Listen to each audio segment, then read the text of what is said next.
السلام عليكم ورحمة الله وبركاته. أعوذ بالله من الشيطان الرجيم. بسم الله الرحمن الرحيم.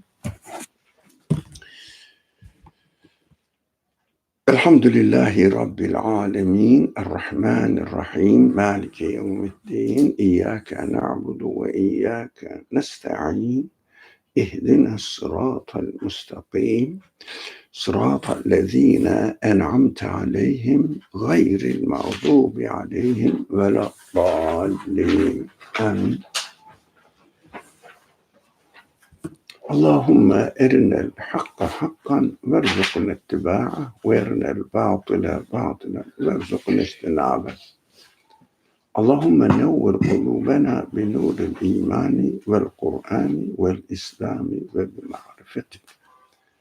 وصل اللهم على محمد وعلى آله وأصحابه وأتباعه وسلم والحمد لله رب العالمين آمين. Bismillah. So we are reading from the words. We are on the first word. And today we will be starting from the third paragraph. Yeah, third paragraph is an explanation of the parable that he gave us, that the author gave us, that we discussed last week, of being a traveler in the name of a king or of someone and going under his protection throughout a travel journey. If I may, not last week, but the class we had before, we had made a note to discuss the mark of Islam. So we had made a note to discuss the mark of Islam. I'm just reminding you, that's before we get too far down. Briefly, what I understand from mark of Islam is, of course, we understand, especially within the context of this class, we understand Islam as a way of interpreting existence and the meaning of our life. Briefly. And this is an offer, which is called Islam. Of course, we need to investigate, question, and come to a conclusion. But whatever is known in worldwide known, Islam is a religion. It means it has its own interpretation of the universe, existence, life, purpose of life, and how the life must be organized in this world. So whatever it is, it says fundamentally the basic premise of Islam is universe has a creator, as an owner. Human beings are created for a purpose, and their existence in this world is a training place. It's a training place. So if you accept all of this, of course, you have to argue, you have to question, and at the end, if you come to the conclusion that this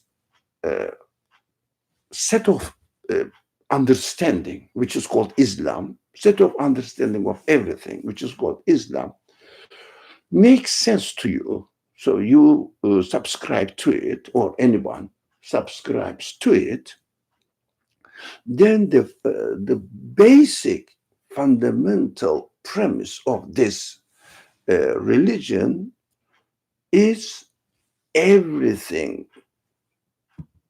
acts or comes into existence and acts in the name of its creator. That's what Bismillah means. So that you can organize, or the one can organize his or her life within the context of this fundamental, this base.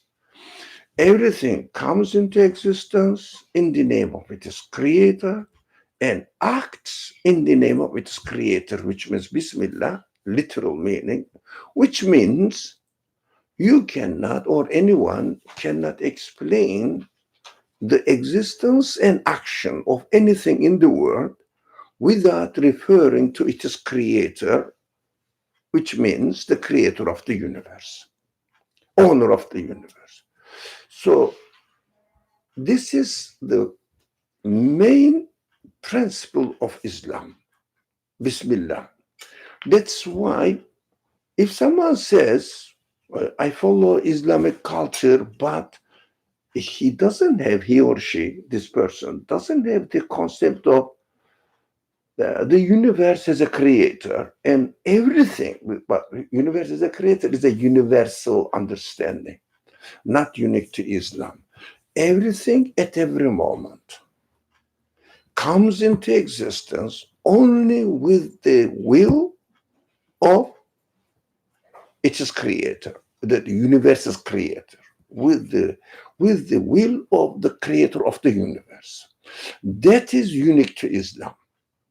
Nothing can happen in the world at any moment without the will of the creator. It means if we cannot, not if, what Islam claims that we cannot really prove or claim with evidence that something is functioning not with the permission or will of the will of the creator of the universe. This connection is the very heart of Islamic teaching. Nothing can happen at any moment without the will of the creator of the universe. No individual or partial treatment. Universe is created by someone, and which is called God, and the things are acting by themselves, or the things are affecting other things, or the order is continuously taking place as it is set at the beginning by the creator. No, Islam never tolerates any of this idea. That is why Bismillah means literal meaning in the name of God, but this in the name of God. We discussed that it is related to coming into existence. Of course, culturally, people use it for their for the practice of their religion. It means I believe in God, so I have to treat everything in the name of God. But we understood from our previous discussions that this is an existential statement, if you like, or related to ontology. Do you see what I mean? What is ontology? So it's a technical word. I shouldn't use it. Somebody else should help me. Related to how the universe exists, physical existence, and the things within, how do they exist? Every single thing is underlined. Only will of the creator underlined. The creator of the universe in other underline. That means that is fundamental teaching of Islam, or the religion which is called Islam. Or we can call it, because religion usually perceived or understood in terms of organization, in terms of institution. But at this stage, we shouldn't use religion. We should use fundamental teaching of the Quran, because the connotation of religion is something to do with institutional, even geographical and national identity.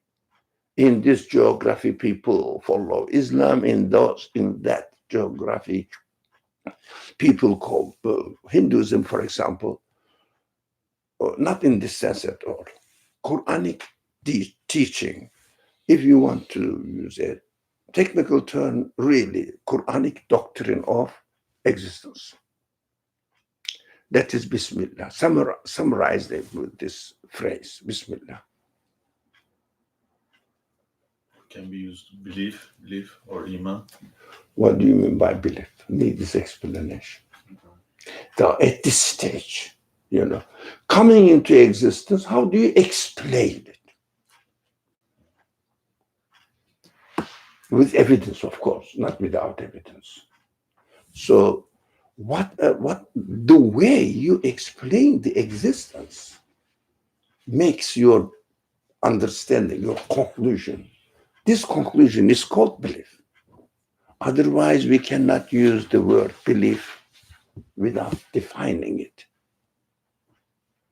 The word belief by itself is, usually in the society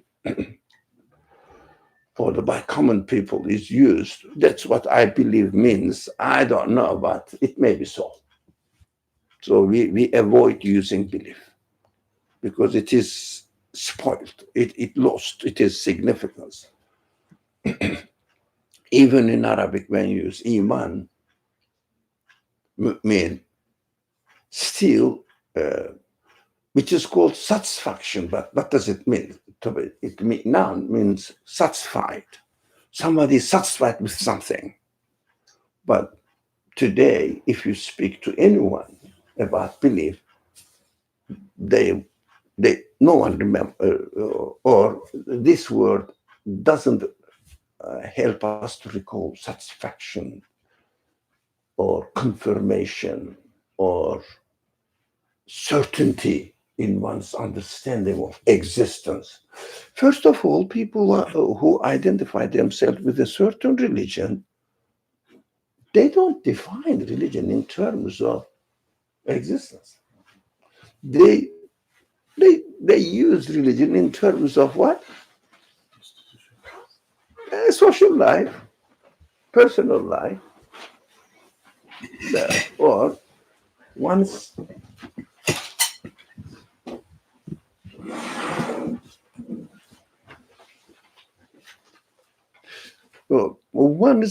affiliation with a certain culture. That's what's understood publicly. If I am wrong, especially belief, for example, is translated or the equal word is used to it, faith, means really, I feel it may be something right. Yeah, okay. I'm not going to question it means. But certainty definitely is the result of questioning. So the word is so misused. Distorted. Sorry? Loaded. Yeah, loaded with cultural background. So we shouldn't use it. Belief or confirmation, logical conclusion, your understanding of existence. Because ultimately religion, belief must be defined in these terms. So if you want to understand what especially the Quran teaches us,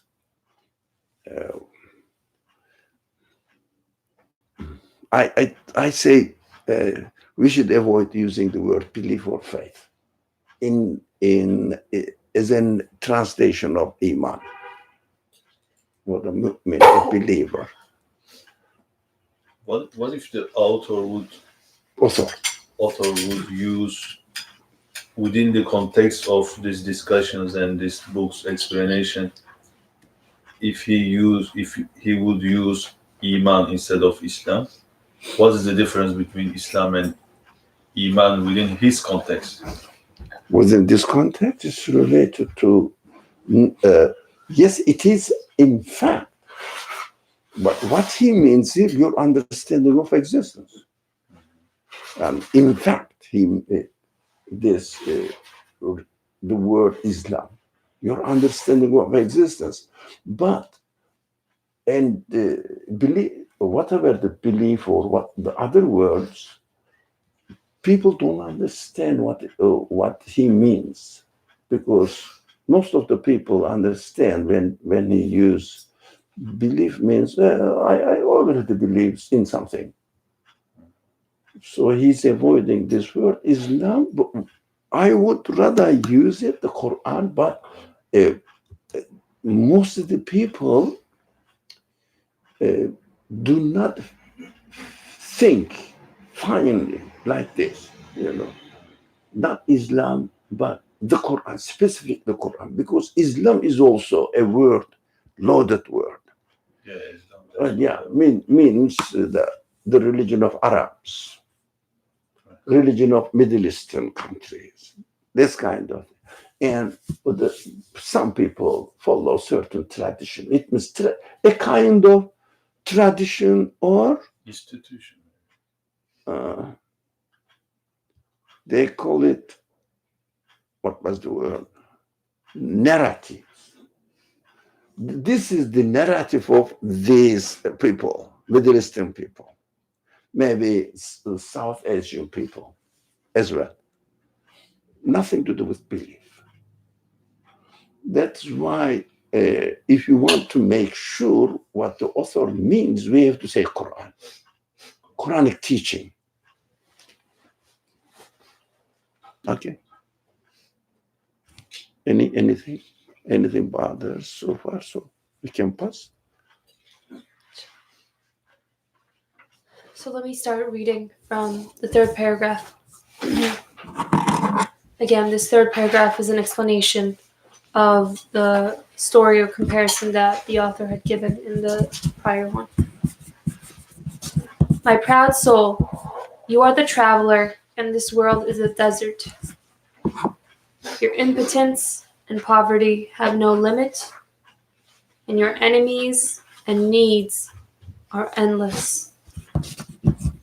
Since it is thus, take the name of the pre-eternal ruler and post-eternal lord of the desert, and be saved from begging before the whole universe and trembling before every event.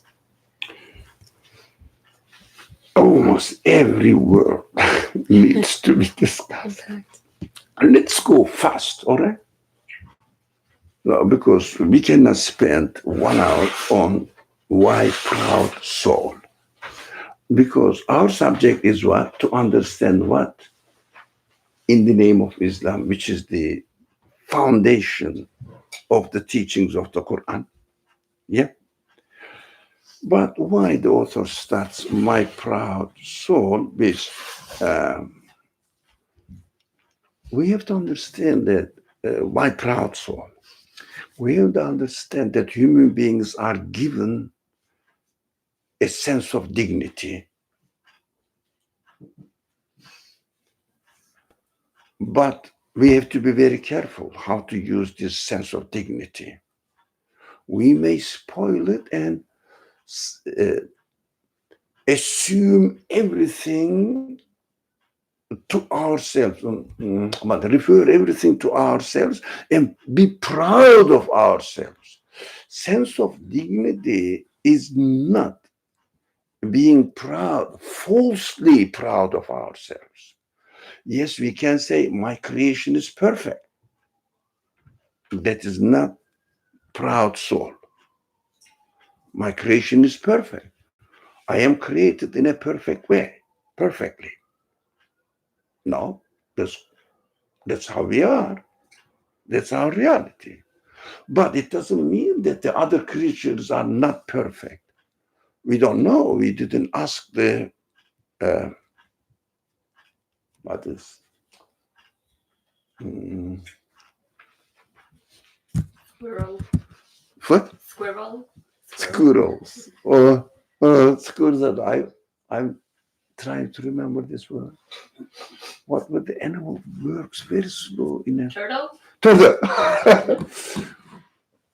If we were able to ask and communicate with the turtle, I feel the turtle will say, my creation is perfect. Yeah, as a human being, I understand that his creation is perfect as well as a turtle. We are perfect as human beings. Of course, everybody, every creature is responsible for itself. None of my business. I've never understood what the purple turtle feels or how he values its creation, whether it is aware of it or not. But at least I can speak on my behalf. I am aware of my existence. I am aware of my qualities and what is given to me. So proud soul, it means if someone attributes all these qualities that human beings are given to itself, himself, herself, becomes or takes up an arrogant, false attitude. That is also possible. So be careful. I feel this from this phrase. I feel be careful not to misuse your creation and attribute it to yourself. It is possible. Be careful, question it, not to attribute any quality in your existence to yourself, as if yourself means you are the owner of these qualities, you are the source of existence of these qualities. That's your property. Be careful. It is a precaution now. Got it? This phrase, oh, my proud soul. Yeah, I have this a potentiality to turn this way, change the truth and misuse it. Be careful not to do that. You are a traveler. Traveler, we know this. There's no need to spend a lot of time on it. Traveler, traveling where? We are traveling. Last week also we talked about it. Mhm. Sorry? Like the journey of life. Journey of life, yeah. And communicating with the rest of the universe within our capacity, whatever is given to us. You are a traveler, okay? Yeah, and I just want to, when you were saying I have the given quality of dignity, Sorry? like I have the given quality of dignity Yeah. in me. And this quality makes it so that I don't want to bow down to other creatures, to other people. I don't want to be dependent on other people, right? In my experiences, I don't want to be in a position where my needs must be satisfied by others. I have that quality as well, even though I have needs, nevertheless. But dignity, as far as I'm concerned, dignity may be abused by myself, misuse it and appropriate the given qualities to me and claim that these qualities belong to me. That's one side. Another side, dignity, when the dignity, human dignity is used in the proper way, as it is appropriate to human capacity or human side of us, not the material side, human side of us,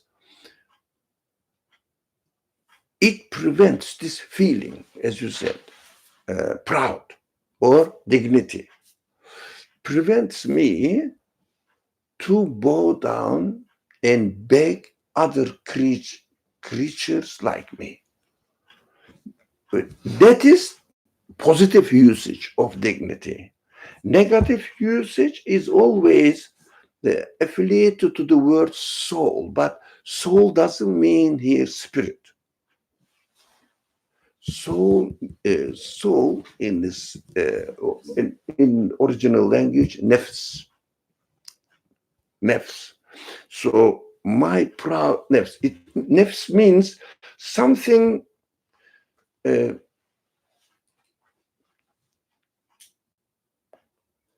If I don't know the word, contrifuse takes everything to its own center. How do you, is it the right word? Sorry? Contract. No. Now, diffusing and Infuse? sorry, there's another word. Conceive. Diffuse from the center, distributed to Dispersing. us. So the Disperse. opposite of dispersing. But reverse of diffuse is, consuming. Sorry? Consuming. No. Reverse of diffuse. You know, there are two types of mirrors. One of them is Concave. sorry? One of them is concave. The other one is Convex. convex. Convex. Yeah. Convex. So convex mirror, what does it do? It makes these things to the center. Is it right? So no, I am imagining this. I mean, there might be a word I just don't know. Everything, this human dignity, if it is misused, always chooses the mistaken side, not real side, non-real side. For example, saying that I have my own human qualities, these are my property, without questioning their existence. These are my quality. So this side of human being, it means non-realistic interpretation of existence at every stage is represented by the word soul here, not the spirit. Spirit is another thing. Now, one quality of the spirit is to have this possibility that we may choose wrong alternatives, baseless alternatives, non-realistic alternatives, or non-existent alternatives. Doesn't have any reality in their existence. In the language of the Quran, it is used as Satan. What Satan is represents a figure, represents in the language of the Quran that which doesn't exist. That doesn't have any reality in existence. So a human side which takes this attitude is called in the language of the Quran nafs. But of course, we cannot make this generalization. In the general usage of the nafs in the Quran means human being, every single being, a being. But when it is related to human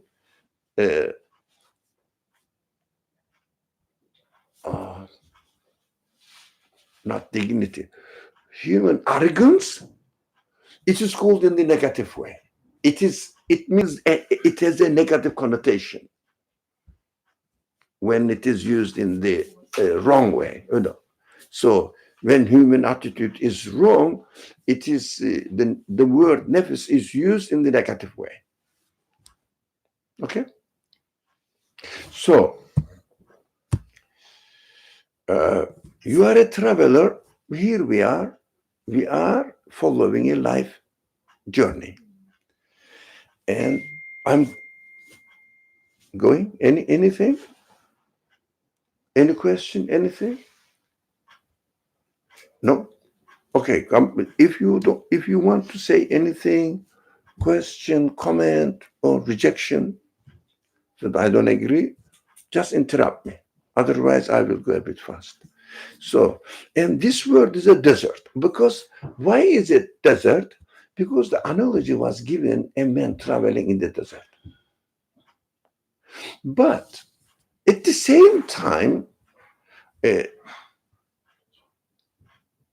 desert means what does it make you remember when you said desert? Lifelessness. Sorry? Lifelessness. Lifelessness. No, did you say lifeless? Yeah. No, lifelessness. It means no plant, or the oases are different, of course. In every here and now, you see an oasis between be huge desert area. So there is no life, nothing is productive, but symbolizing that this universe doesn't give anything, any life, or doesn't produce anything Any solution? by itself. Sorry? Any solution? Oh, it is too much. It will stay at the existential level because solution is a human interpretation. So, and human questioning and looking for an answer. No, as far as the existential, it's existential level, it doesn't produce anything by itself. So as a result, it doesn't produce answer to human questions either by itself. In this sense, you are right. Yeah. Word is a desert. All right? Enough? So your impotence and poverty have no limit. Is it so? Is it really? My impotence, my poverty is limitless or are limitless. What does it mean? Is it really? Yeah, at the existential level. So I cannot give existence to anything at all. Right? That's all. I have taken it. I just use whatever exists or whatever is created for me, prepared for me. So that is why he started with my proud soul, which means now you have a tendency or possibility or opportunity, if you like, that you can misuse your human dignity in the wrong way and think that I can do something as I want. But we can't. Of course, we are doing something in this world is different from existence, giving existence. You cannot create anything, right? You cannot give existence to anything. So your impotence, your poverty is endless.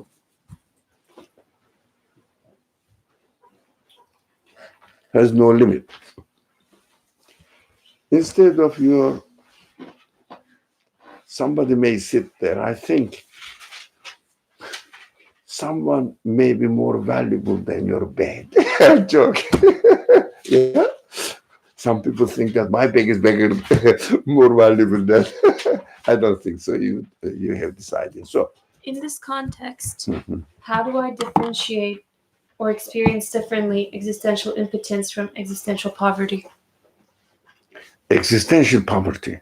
Did you say? Yeah, like No. how do I experience the difference in them? Or, I mean, since the author is using both impotence and poverty, I see. Yeah. how do I, for me, it kind of like, what is the difference in them in terms of my experience? What is the difference between my existential impotence and existential poverty? I understand. Impotence, you cannot create a tree, and you cannot have a tree on your own name by yourself at all. Now, the difference is, for example, I am ill. I need someone else to take care of me. It means I am impotent. I cannot move. God forbid, bed-stricken. But that is impotence. I cannot move, but I have money to ask other people to employ for my service. That is not poverty, but I'm rich. I am impotent, but I'm rich. I have the means to overcome my poverty. But this statement says you are impotent, you cannot create anything, and you cannot have any other means so that it will create it for you within the universe. It is not under your possession. No intermediaries. No, no, excellent. No, not intermediary. Yeah, intermediary, correct, but Quranic word is what was this? Oh, come on, somebody should remind me. Shafa'a. Shafa'at? Intercessor. Intercessor. Now, I don't have power or quality to create, and I have no intercessor either between me and what I need. Right? Between me and what I need, or intermediary. But Quranic word is intercessor. So it is a helpful understanding how we should understand the intercession in the Quran. Well, unfortunately, people, I respect great scholars, but they don't really speak about intercession in terms of any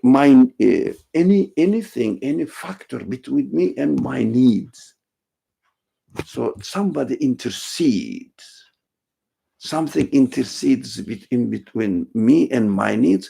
So, for example, I need, very simple example, I need milk. So cows are interceding. Quran says no, there is no intercession. Such as only, except, it's a beautiful understanding, but I don't know why people don't understand intercession in this sense.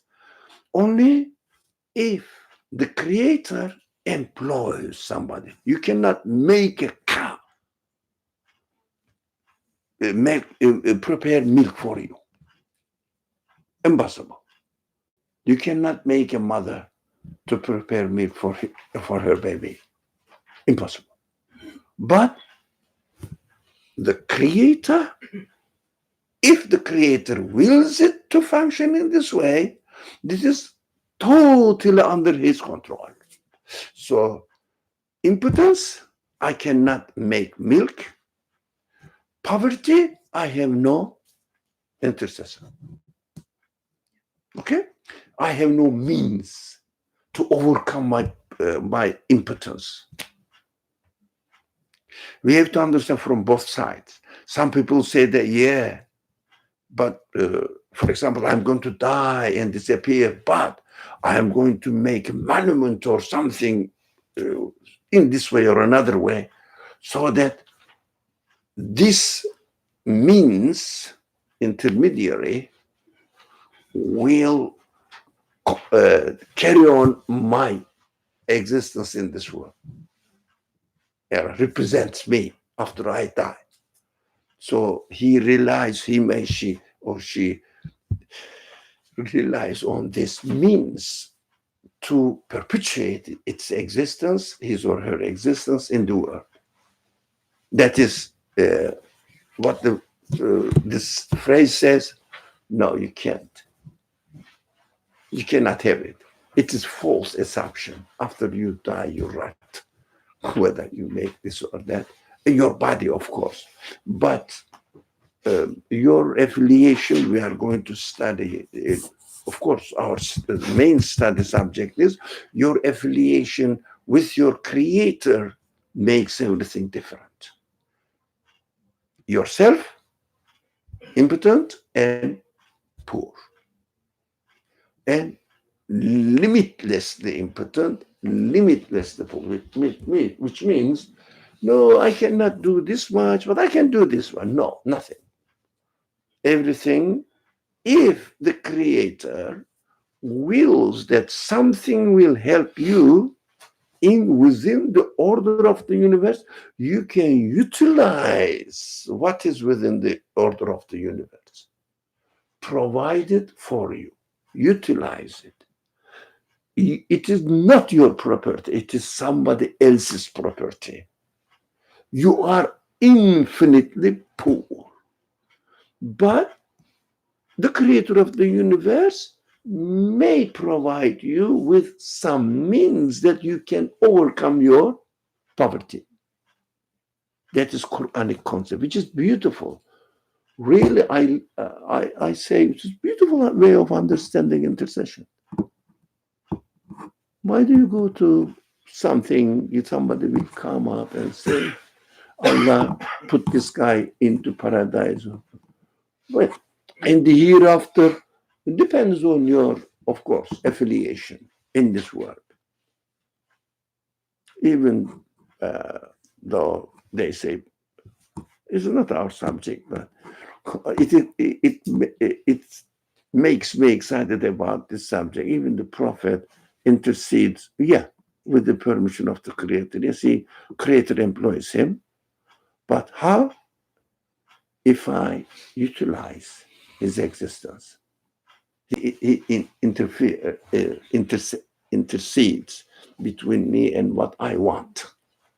If I utilize his exemplary life, his advice, for example, Quran will intercede. That's what they say. But where? Here. If you utilize the teachings of the speech of the Creator, it helps you and provides you with what you need in order to have a secure existence in this world.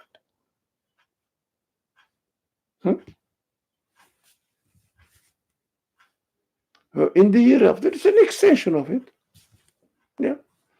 So for example, I feel that it's a beautiful example or similarity between this world as a life journey, traveling in this world, and for training, or going to a school. So professors teaching in the college is an intercession, employed. But if you benefit from it, you learn. When you learn, you apply. Now, application of your learning is what? After you graduate. Right? It means you graduate from this world. It means you die from this world. You utilize it automatically. But if you have never learned in the school or in education, after you graduate, what are you going to utilize? How the professor is going to intercede between you and your life requirements? Possible?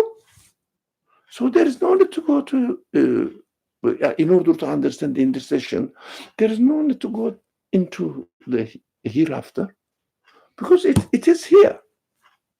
Practiced here. What is the conclusion of it? Of course, it needs another discussion. If there is another life, definitely after graduating from this world, whatever you expect in that life, you must provide it here.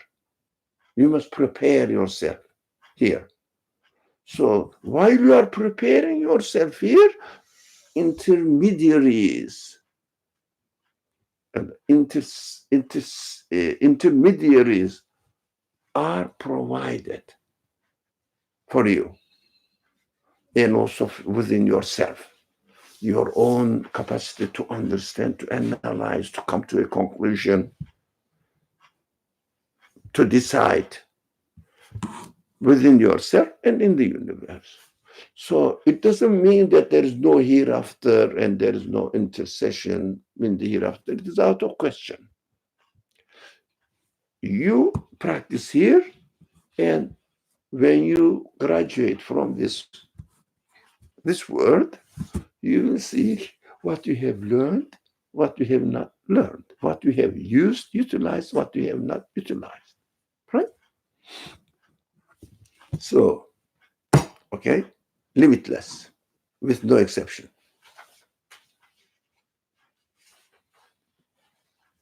Can we say, because of my infinite existential impotence and poverty, that the world is a desert to me?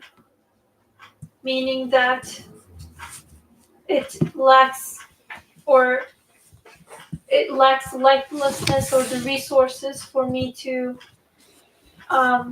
get what I want, not because it's not there or anything to do with the world itself, but rather because of just how I am situated existentially. It doesn't matter even if it was a forest and had lush greenery. But on the existential level. Yeah. On the existential level. Not because they themselves can do, cannot do, the matter is, but can they create anything for you? So the universe cannot create anything by itself. Any part of the universe cannot create anything. So nothing is wrong in this universe. But as far as the being source of existence of anything, universe is nothing. No ability whatever. It's a desert. But they may have lots of things. Universe has all the things what we need, in fact, but not from itself. Not from itself. That's so simple. I think you meant this.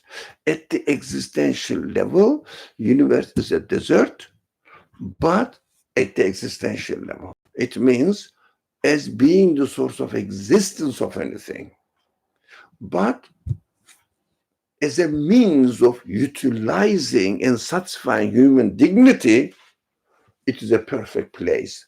As a training place, is a perfect place. Training, not testing. Training place. I'm very sensitive about this term. I go to the testing. What do you want testing?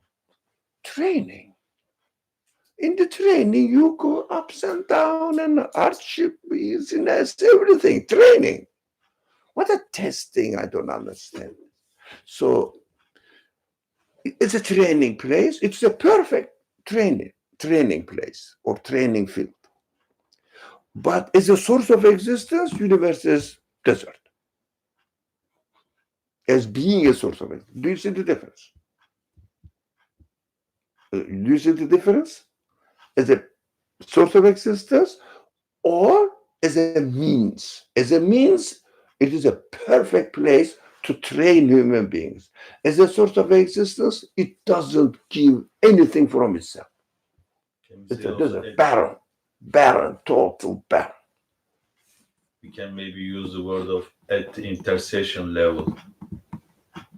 What do you intercession level? Because you said at the existential level, it cannot provide you your needs. Mm-hmm. But at the intercession level, because everything is intercessor. But provided by the creator of the universe, not by themselves. Yeah. Everything is a perfect school. Yeah, but the building and the school itself cannot produce anything. But all the administration of the school provides everything. Yeah, simple. Okay, clear to me. And your enemies and needs are endless. Come on. You know that this first part, although the author always uses precise language, as far as we know, the first part that we are reading today, which is called the first word, first section of the book, summarizes all teachings of the author. It is just not a beginning, the summary of everything. Like introduction to a book. Introduction introduces the book to you in a summary or index of a book. Everything is listed there. What is in the book? So that is why it is so precise and so concise. So your enemies and needs are endless. Now, let's start with the easy one. My needs are, that's easy. Needs are endless. Do you find it difficult to understand? My needs are endless. Don't say that I need only one, a small bed and two cutlery. That's it, two plates, one pan is enough.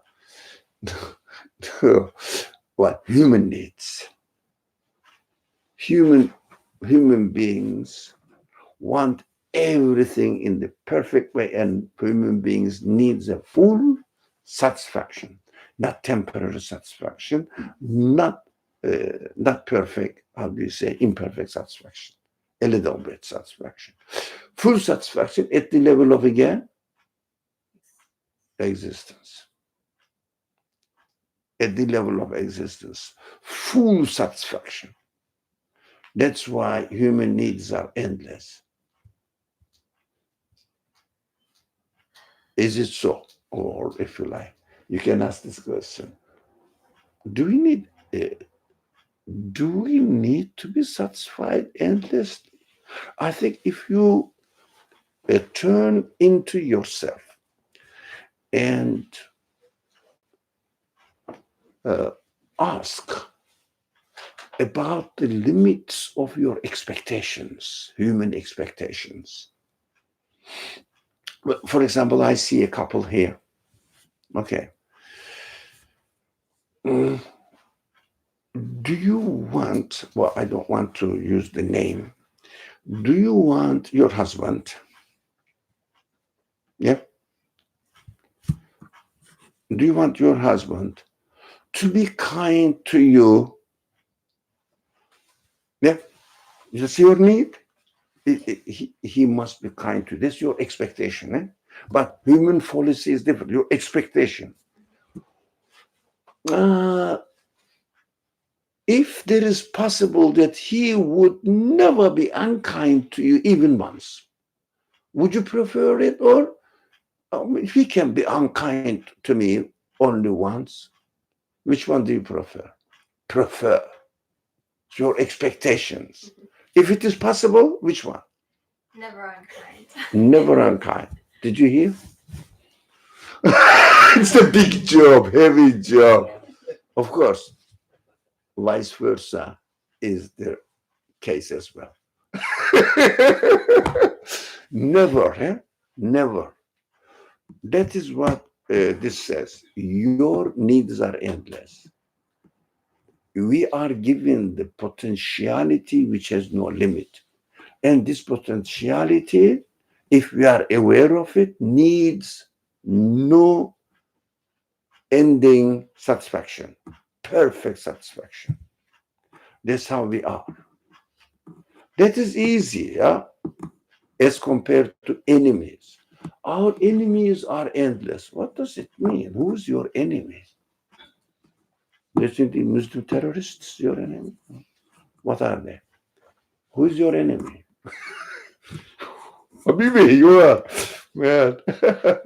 You are causing problems in homegrown. Sorry? You're my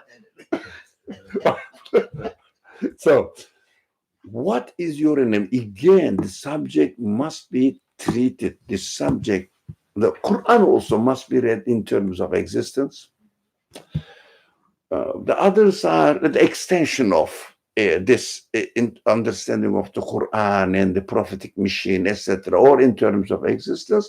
The other social life, personal life, understanding, whatever, is the extension of it. So if it is possible for anyone, they should read the Quran from the existential point of view. It is beautiful.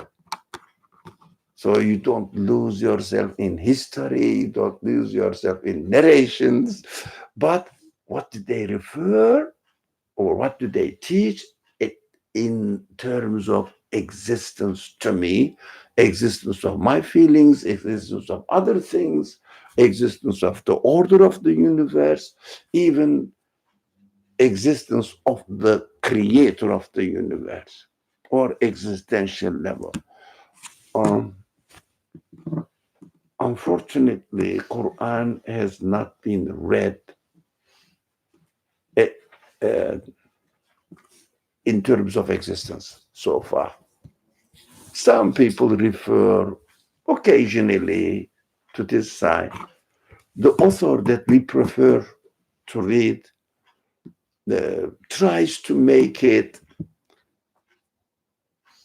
as much as possible to read the Quran at the existential level. I mean, so far, my understanding, my capacity allows me. I found the best example in this author with no confusion.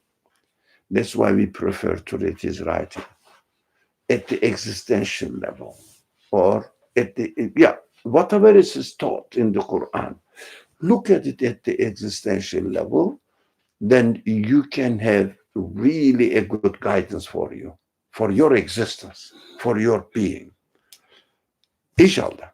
So, the author says, your enemies are endless. What are they? Destruction of this world. Sorry? Destructions of this world. Whatever. So I didn't understand. In this world. In this world, what was the first? Distractions. Is Distractions. distractions. Oh, yeah. It's a good answer, eh? Distractions, because the enemy means, for example,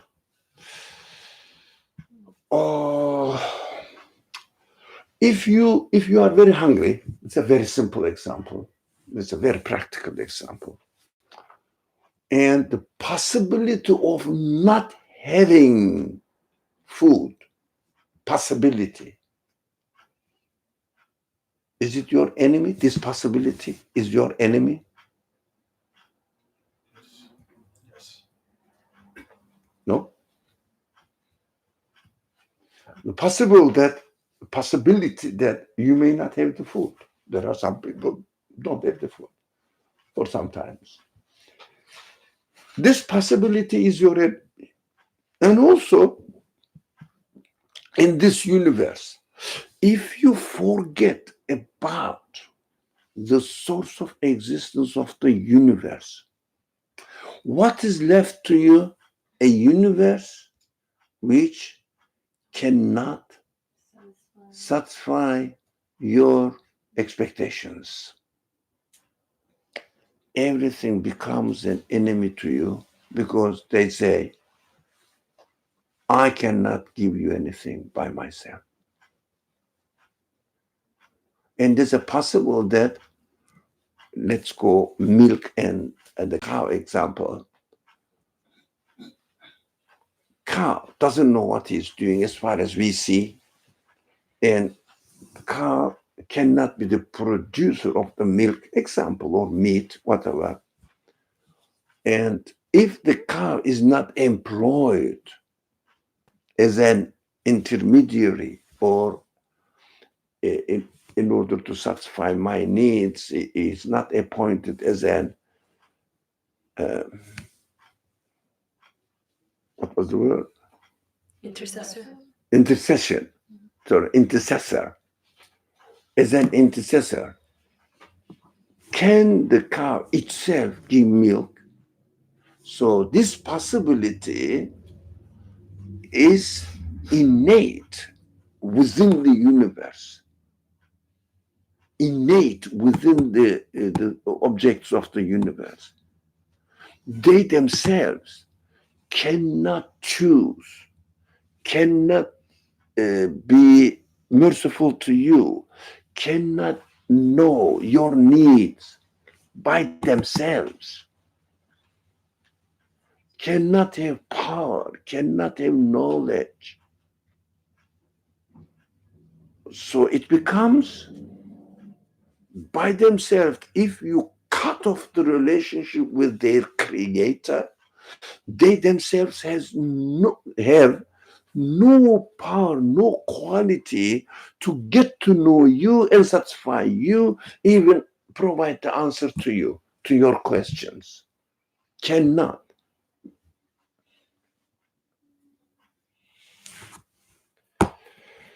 It is not very clear.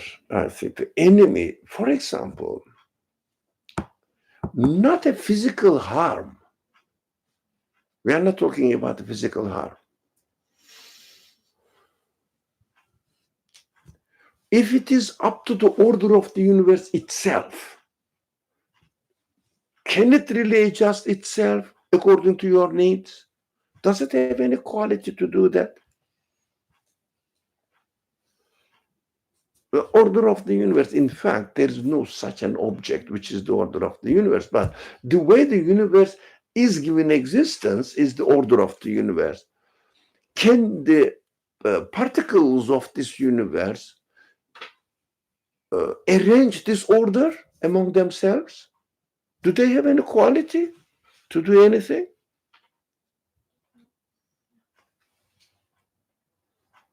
Do they? So they always follow the certain rules, certain principles. The way they are created is their existence. They cannot choose anything. So if you cut off the relationship with their creator, everything becomes an enemy by itself. Why? They cannot really provide anything for your needs, whether material needs or intellectual needs or emotional needs. They cannot do anything. That is why your enemies and needs are endless. We have to protect ourselves from falling a prey into the hands of this universe itself without its creator. So we have to have other understanding or another understanding in order to not to be defeated by the enemies, because if I cut off the relationship between me and the source of existence of the universe, because without this connection, everything goes against my expectations of satisfaction.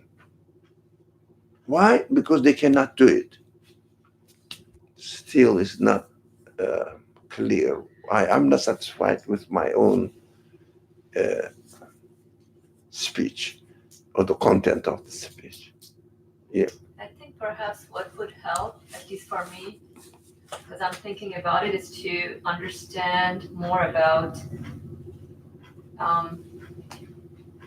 what does it mean to get satisfaction in my existence.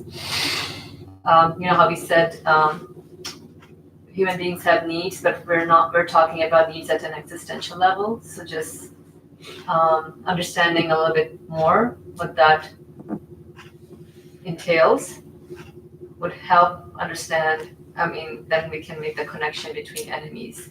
Because if I'm thinking about it, like, yes, we are needy individuals, but at the end of the day, if we were to categorize, oh, this is my material need whatsoever, at the end of the day, we are in need for our existence to be satisfied. So for example, I have this need that I need a brownie. Okay. So like this need for a need starts at a physical level. What's level? Excuse me. Animal, did you say? Physical level. Physical level. This need for a need starts at a physical level, but how can I transform that or transition into an existential need. But human expectations are concerned, even the physical level, at the physical level, still we know that we are tasting, we are benefiting from something at the physical level without using any human questioning capacity. I like this, I enjoy this, but transient nature of the things brings me the news what? I'm not going to satisfy you after a certain period. Sure. But this is just a physical level. But human being questions whether this can be the source of satisfaction or it is employed as an intercessor by the creator of the universe. So our enemies are endless when we think about the universe at the existential level. Everything in themselves says, I don't know you, I cannot guarantee anything for you, I am myself transient. Don't trust me, right? Don't trust me. So as an example, would you like to get married with a person who himself or herself is definitely not loyal and leave you immediately when you say, I am married with you, he will go or she will go away? By nature, by nature is the meaningless phrase. In and of itself, if I can explain it. So what do you hope from it? You know that as soon as you get married, he will leave you. And whatever you need, he won't give you. You need affection, good relationship. He cannot provide it by itself. You cannot have any connection with anything like this. But practically speaking, what we do in the world, again, the same author says, imagining and giving it a perpetuation. I mean, imagining a perpetuation of the satisfaction, we, the human beings who do not acknowledge that universe cannot be the source of anything, cannot be the source of any satisfaction. So those people think that, okay, at least I can buy another something, whatever they like. If it disappears, but I can buy another one again. Temporary perpetuation, the imagination of the temporary perpetuation of the things make it possible for these people to live in this world. That is just imagination. For example, okay, this year I have collected this much fruit from the tree. Yeah, that is enough. I can protect, I can preserve some of it for during the winter, and until next summer, I can survive. And next summer, hoping that the tree will give more fruit. That is why in this way, the people who don't see the source of existence, don't believe in the source of existence, give a temporary color of eternity, to its means of the, yeah, for order will continue, hopefully like this. and the tree will give more fruit next year, and my job will continue, so I will get my income, my business will continue. Hope, hope, hope. And then with even they don't realize the creator, which is the source of existence, they can live in this world with this imaginary, if you like, continuation of existence. They can manage with their life, but intellectually, human side knows that the things are leaving us as soon as they are given to us to intercede in our needs. They themselves disappear.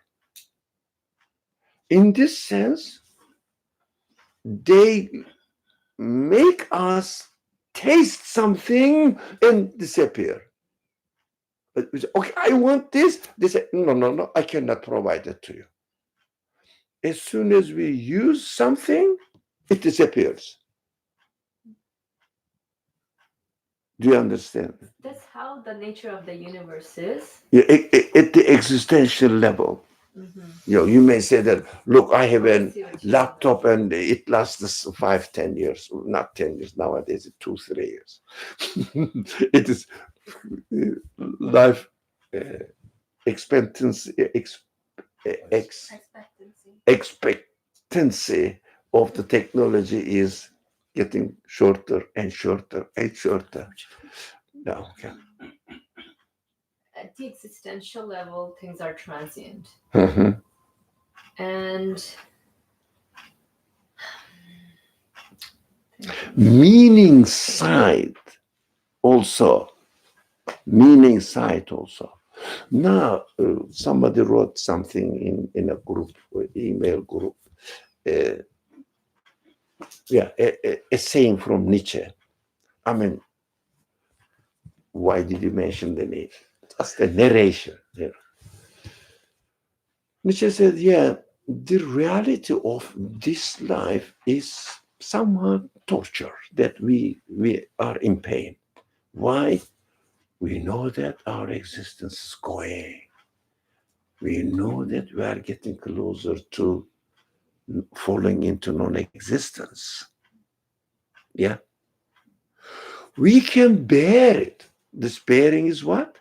I think we are talking about a psychological situation now.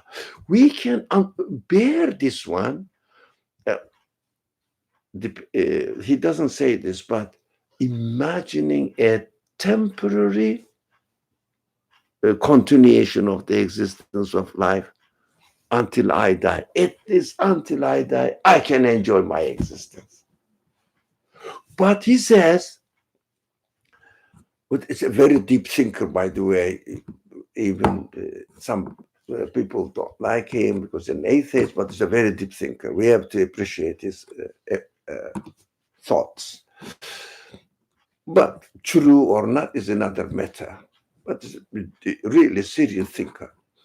So he says, we can bear the pain because we can say, okay, this is painful that I lost my day today, but tomorrow will come. Don't worry, you will enjoy it.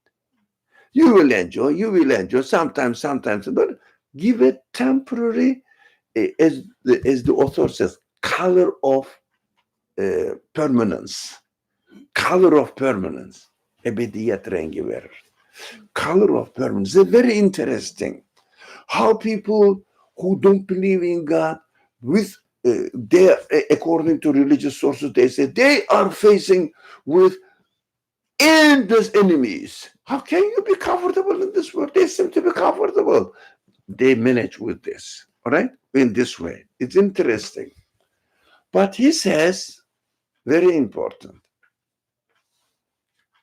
but this pain is meaningless. That is unbearable.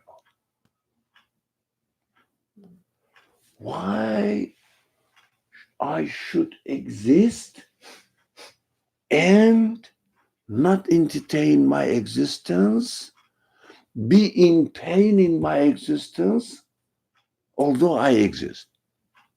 Do you understand? If you exist, you must be happy, but you cannot. You are in pain. You are always reminded with the end, not satisfied in this world. Since I am here in this world, even he challenges his language. God created me, whoever you are. Why did you create me here and didn't give me happiness? You created me in pain, but he doesn't want to interpret his existence in terms of the creator. Even there is a God, I will kill him. That's his famous. So meaninglessness is unbearable because you cannot give a little bit permanence to meaninglessness at all. I mean, make it meaningful. Make the existence meaningful even in a temporary extension or continuation. Meaning, yeah, there's a meaning in life, meaning in being in pain. No, you can't. You exist, but we are not really thinking about the creator now and thinking everything in terms of existential level. So I am in this world and I'm going to be executed soon, sooner or later. I'm going to be really killed. Whoever or whatever or however I exist, my whatever it is, nature, accident, whatever it is, the source of existence is torturing me by letting me realize that I won't exist eternally and my life is going to be taken away. It means my existence is, or they interpret, they reduce existence to material life, bodily life. But human intelligence is impossible to be neglected. Now, human intelligence says, but you know that the nature is feeding you, let's assume, but nature is going to kill you. Yeah? Or accidentally happen to be in this world like this, but accidentally you will be killed as well. Or believe in God, but not as the source of existence. Even if they say this belief in God is an imaginary thing. Yeah, these philosophers. Even you say God created me, but God is going to kill you as well. Do you understand? But they don't define what God is. Yeah? But what they say, even some people believe that God created them, but their God is going to kill them. But they don't really think about what God is. How did you come to this conclusion? They don't accept it. Some people accept this with no reason, according to their understanding. Do you understand this? Does it make sense? So look at this. It is what the people are doing. Pain of life, reality, is bearable because you can extend it. Okay, at least for some time, I'm going to enjoy life. But the meaninglessness of pain, how come that I am created in a perfect way, expecting everything should be perfect, but nothing is perfect? We don't think. Really, if you really think, for example, imagine there is no creator. That just happened to be like this for no reason, happened to be like this. That's it. how do you enjoy your life only by cheating yourself with imagination? I will entertain my life until I die. That's what people keep saying this. But they know that whoever is feeding you now, that is going to slaughter you at the end, like a butcher or farmer. Yeah, feeding the cows, or I don't know, goats or sheep, and then slaughtered. This is the example given by these people. Then kitchen farmers, chicken, not chicken farmers. They give the well, as they eat um, chickens, eat the food. They say, "Oh, it's a nice man." But the nice man comes and slaughters it.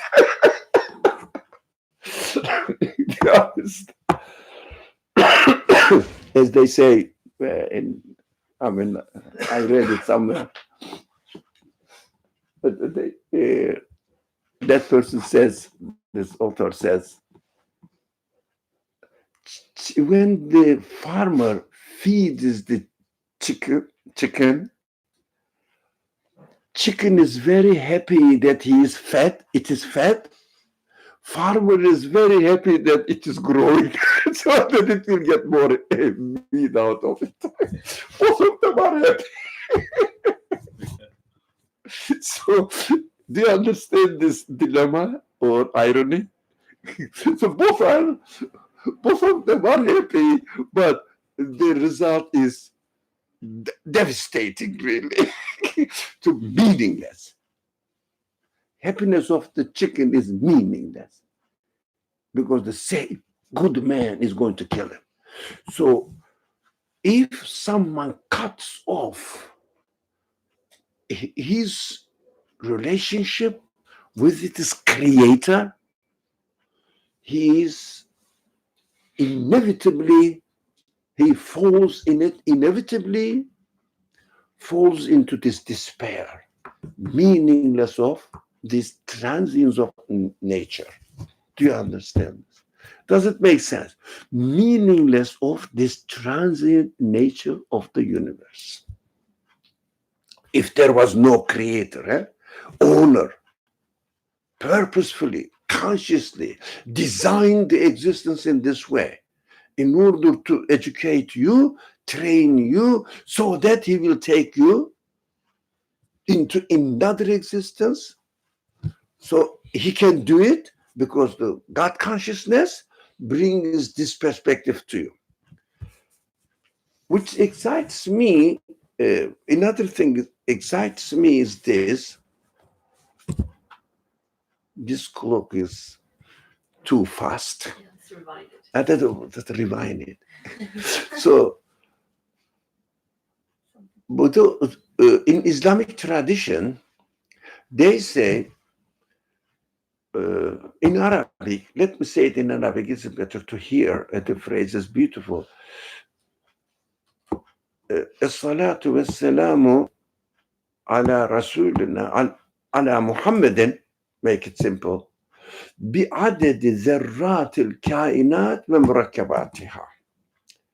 Peace and blessings be with Muhammad, which I'm very happy with him, which means this. Yeah, I support him. I agree with him. I am happy with the message he brought to me, to the number of the particles of the universe. Why? It's a very beautiful understanding.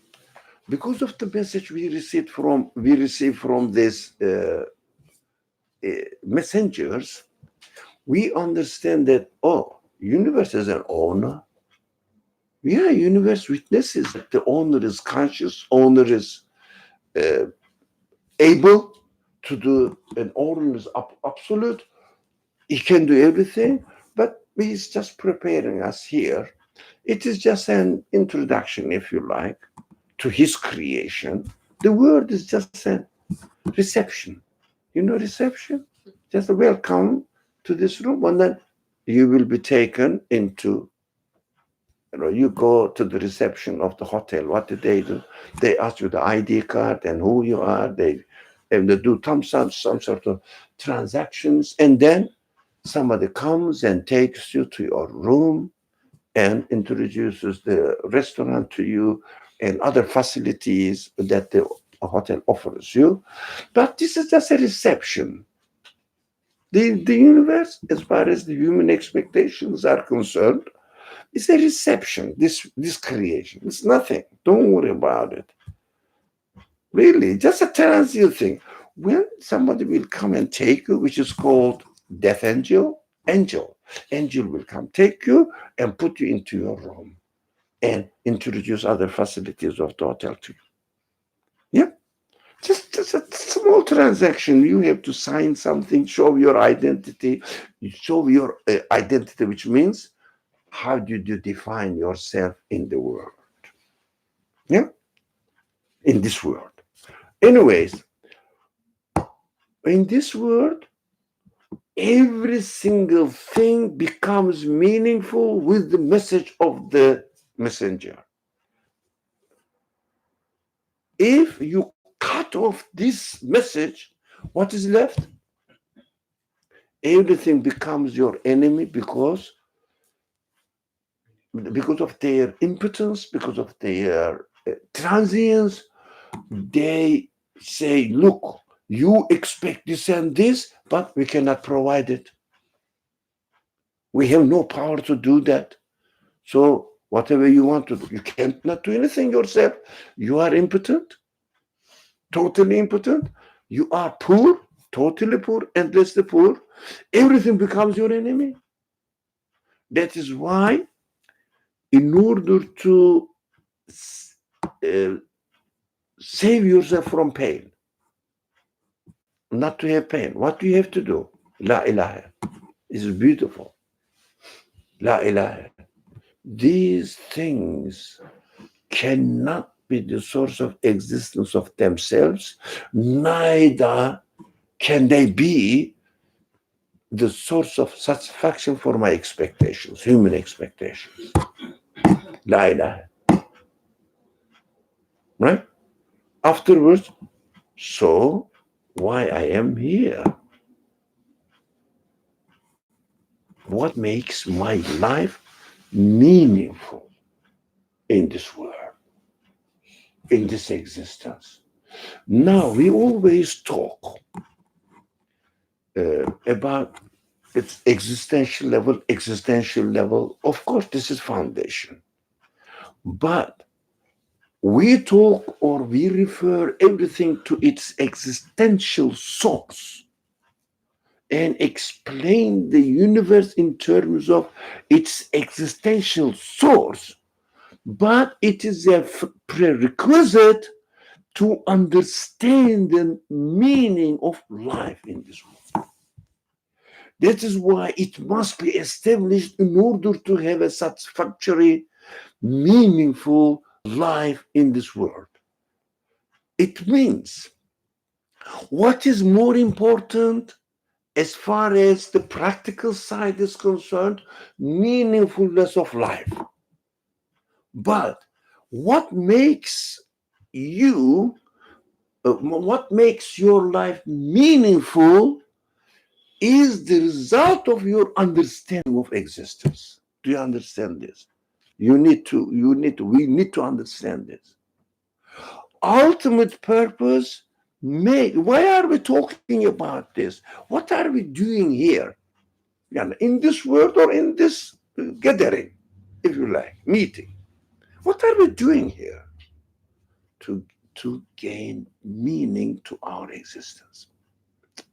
Life. How are we going to do it?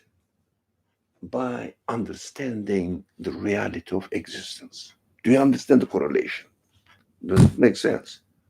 I mean, what I'm understanding from what you're saying is that the reason why I'm here and the purpose of any of these discussions should be because I feel the need for meaning in my life. I want to live meaningfully. Satisfactorily. Yeah, I mean, If it is that's not the end game. satisfactory, it is The- not satisfactory. It is meaningless. It's not It's satisfactory. It's just theoretical meaningless. exercises, though. Sorry. Then it's just theoretical exercises.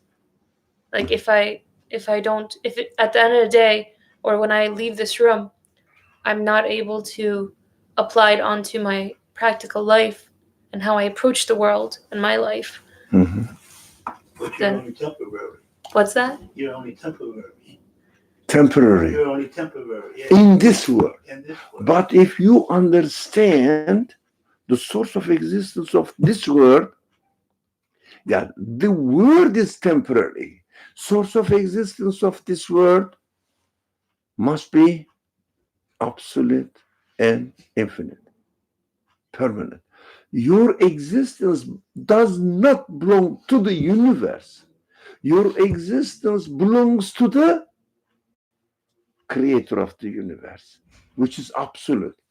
The end of this paragraph will tell this, but we couldn't come to the end. So this word is temporary, but this word gives the news, provides the news that it is source of existence, the source of existence of this world, because the world is organized in such a way that a human intellect understands that the source of existence of this world must be absolute. Do you understand this? So you interpret your life in terms of the source of existence of your being, which is absolute, which must be absolute. Otherwise, if something is not absolute, cannot be the source of existence of this universe as we experience it, then this conclusion makes your life meaningful. Do you understand? Actually, we have to emphasize on the existential side of the universe in order to analyze our problems, our questions. But the end production of it is to make my life meaningful, satisfactory. So the purpose of questioning the existence is to make my life happy, meaningful. If it is not meaningful, you cannot be happy. Yeah, meaningless, doing meaningless things cannot make you happy. To live in a state where I'm not contradicting myself. Yeah. If you somebody may contradict their reality, but he uses some means of entertainment in order to run away from their reality. So it shouldn't really mislead us. So that they are going to casinos, for example, playing, gambling, or this kind of things. And they seem to be happy, but contradicting their life because they know that it is not the purpose of existence and source of satisfaction for life.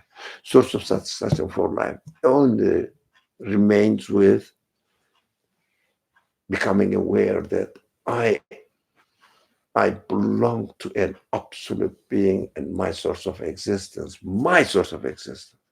even not the source of existence of the universe, but it is an evidence there. It is just evidence, universe. But when I analyze the source of existence of the universe, what can it be? Ultimately, I am trying to understand my source of existence in order to make my life meaningful and satisfactory. Do you understand this? So we don't talk about what makes me happy in this world. What we talk usually in our discussions, existence. source of existence of everything, including my feelings. In order, this is the purpose is to make my life meaningful and happy. Not meaningless pain, but very meaningful pain with solution. Yeah, La ilaha brings you to conclude, therefore, there must be a source of existence. Nothing can be the source of its own existence and source of existence of anything else. So the things exist, I exist, I must have a source of existence, right? So all these discussions that we will have until we die about La ilaha, but automatic conclusion is illallah. Only through illallah, only there must be an absolute being to whom I belong, right? My life becomes meaningful. That is the purpose. I mean, in order to reach illallah, we have to go through La ilaha. Yeah. That is why we talk about La ilaha a lot. Seems to be meaningful to me.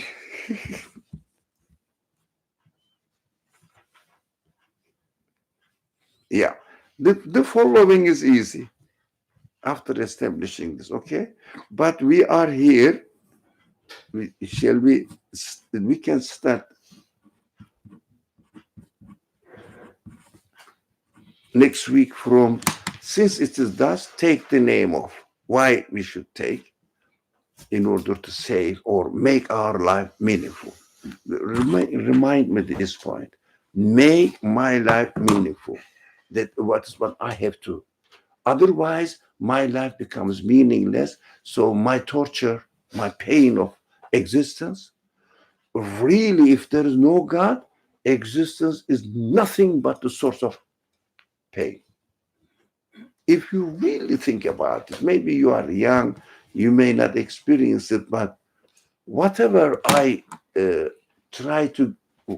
personally try to get something, immediately it comes to my mind. I think we share the same feeling. What am I going to do with it? I'm going to leave this world soon. Yeah, but when I was young, I wasn't feeling that. But it wasn't real. The reality is here, you know.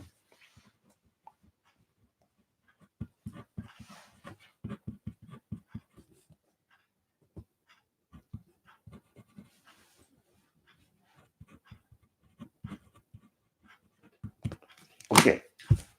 So you wanted first? Yeah, I guess really quickly, I wanted to say, can we say that when it says, enemies are endless, it's not just in the sense of quantity, because with a certain perspective, nothing seems to be able to satisfy me, right? So it's endless in the sense of quantity, but also, like, even in just experiencing one moment of meaninglessness for myself, since that meaninglessness looks to infinity, like it's zero, it's nothing, there's nothing there, and in that nothingness it's endless. Yeah. So also the depth or the quality of that experience is, it could be just one enemy, but it's an endless Because I think transience means constantly going into non-existence by themselves, of course. Constantly going, but nothing is permanent at the existential level. Nothing is permanent. Constantly going. It means, as you said, quantitatively, quantitatively. both endless enemy, endless, giving a bad news, and also being a source of pain, source of torture for me. Everything in its nature. Does it make sense? So what does it exactly means that my needs are endless at an existential level? And the reason I ask this is because the nature of this universe is such that everything is transient. That's what the author is, letting us know, and it's very obvious. We can all experience it. My needs are endless, and so everything is at an existential level. I would say that even any kind of need becomes an existential need. Any kind of need. Any kind of need I have becomes an existential need at the end of the day, and it's really how I'm utilizing this need to interpret my existence in such a way where I realize that everything becomes an enemy if I'm not able to see the source of existence of them or myself in this universe. Yeah.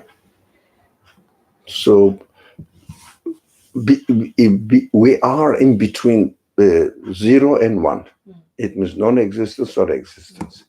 That's why these materialists or certain people could not solve the problem, saying that it is meaning, life is beautiful, it is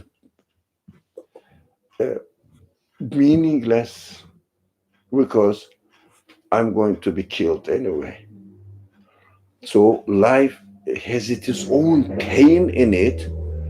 Okay, I can endure the pain for a while, but why I exist in pain? Why do I exist in pain? That is meaningless. They are bound to suffer. But human beings, we have the sense of not being in pain, not suffering, not really falling into meaninglessness. I am given the ability to entertain my existence. But why should I block my mind saying that there is no source of existence? Why should I do that? Is it possible to explain the existence of the universe by itself? Why do you do that? It is impossible. No one can ever do that.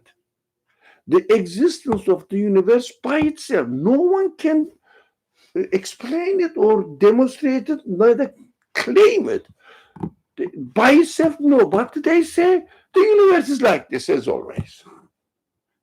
What does it mean? It's meaningless. They don't say it because they need to provide evidence. Existence by itself. How come?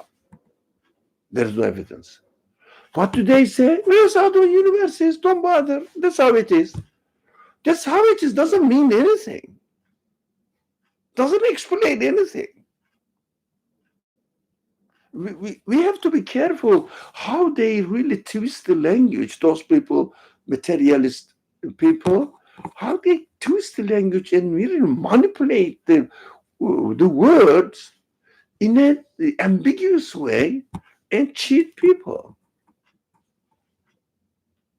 Those, people with an agenda, or biased people, I would say. Certain biased people do that. Also, I'm not categorizing my human side or whatsoever. Like, the human being will always be in need. I mean, that's how we are.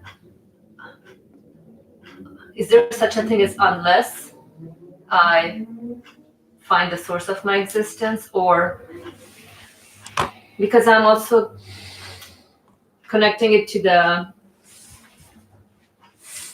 nature of this universe. Like, human beings will always be in need, no matter what. Or is there such a thing as unless the spirit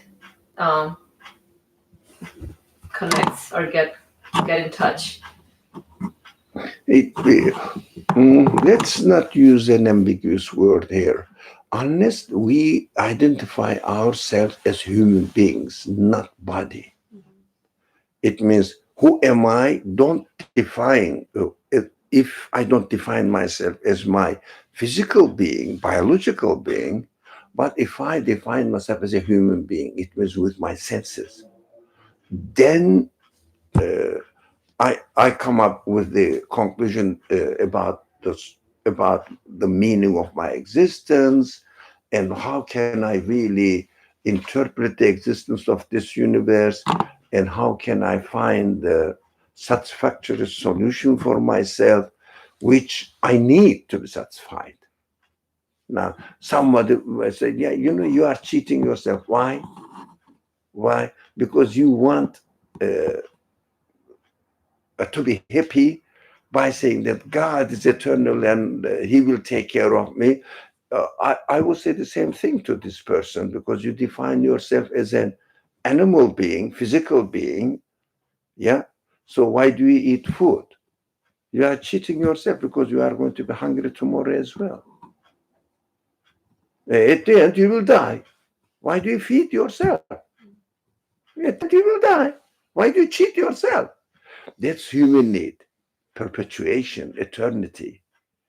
But this physical term, I want to perpetuate my physical body.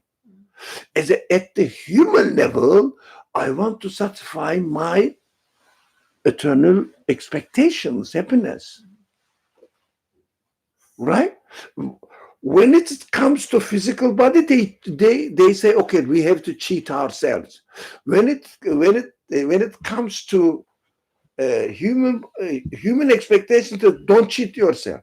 Neither you are cheating yourself, nor I am cheating myself, but that is how my reality is.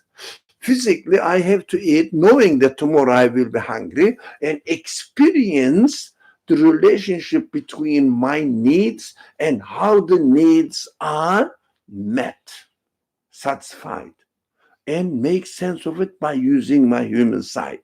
So human beings must be defined as our human senses, it means our human emotions and human qualities, intelligence, and also consciousness, reasoning, etc., or the feelings. But at the same time, I have my body. Now, no cheating, that is the reality of my existence, is I am obeying the reality of my existence. When I am eating, knowing that tomorrow I will be hungry again, obeying my reality, or also obeying the reality of my human existence as well, using my intelligence and and understanding why I need an absolute source that I can lay, or I can put my trust in. That's what I need. It is not a cheating. When I eat, I don't cheat. When I say my source of existence takes care of me, I don't cheat myself. That's my reality. And I should not contradict my reality. I think we should stop here.